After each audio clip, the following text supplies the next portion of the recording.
hey, if you're a hairstylist or a nail technician and you've thought, wouldn't it be nice if I just owned the salon myself? Maybe instead of having to pay rent or be employed by my current salon, why don't I own the salon? Why don't I rent out the chairs or employ stylists and be the owner? And that's not a bad idea. And what we want to do is help you run the numbers. And so we've done a lot of the research and determined that with an investment of around $40,000 of personal investment, along with a small business loan of around $100,000, we think you ought to be able to generate $200,000 in annual revenue, along with a profit of nearly $75,000 as a booth rent salon owner. And so in this video, I'm going to show you exactly how that math works out. And we have this booth rent salon financial projection template, which I've linked to down in the bottom of the description of the video. I'm going to walk you through exactly how to enter in your own specific assumptions. I'll show you our example assumptions and how we came up with our projections, but also show you how you can change them and make them your own based on your own business plan. My name's Adam Hooksum. I'm the co-founder of Projection Hub, and we have helped thousands of entrepreneurs create financial projections for all sorts of industries. And today we're going to focus specifically on the booth or chair rent salon model. So let's get started. So the first thing I want to show you is that every cell throughout this template that is highlighted in blue, you can change the assumptions in those cells without breaking anything in the model.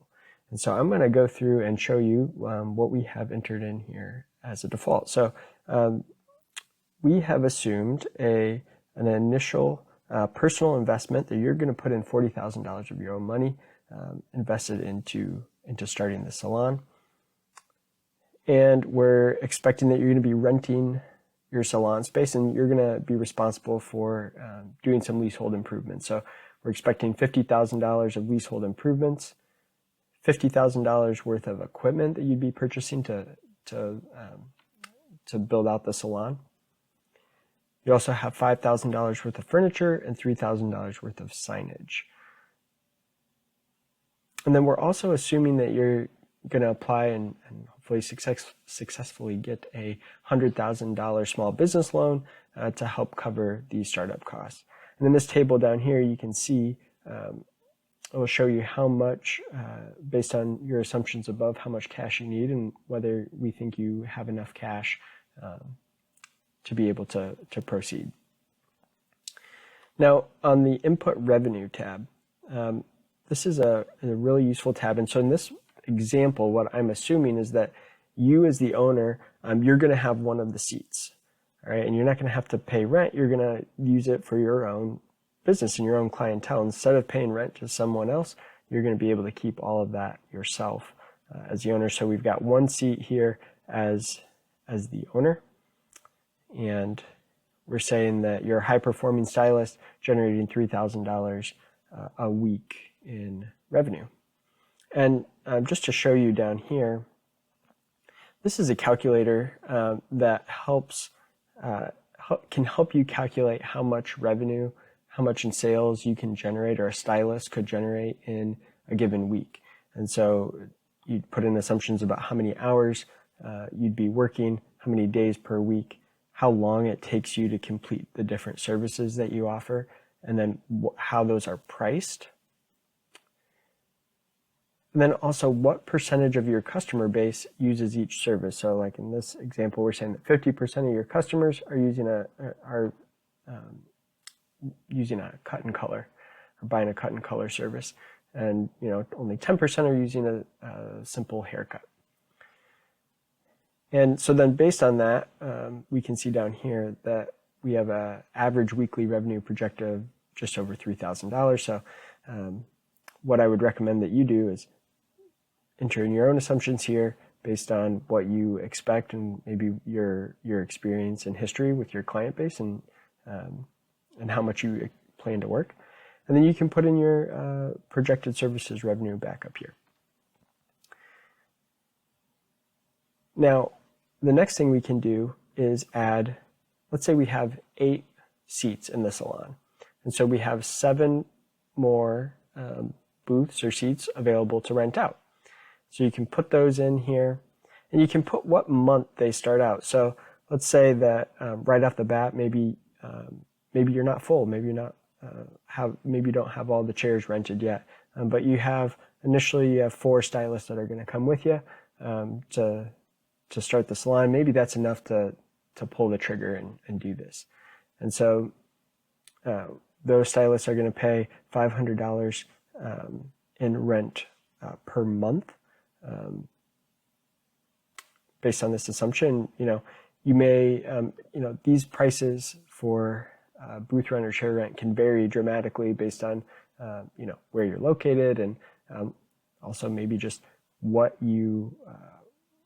kind of deal you want to give those early stylists that decide to come with you and make this possible. And so, based on your location and the type of salon that you have, you can adjust your monthly revenue here. And then we are assuming here that you'll be able to get another renter in month 6, 2 more renters in month 6, paying $525 a month. And then finally, you'll fill up the space at the beginning of year 2 here in month 13 with a final renter paying $550 a month. And then we're going to jump down here to look at this section. So we're saying, do the owners contribute to salon product sales? So there's one owner, you're the owner. We're going to say, yes, you do sell product, and 10% of your customers or 10% of your visits are going to turn into a sale. That's what this assumption is saying here.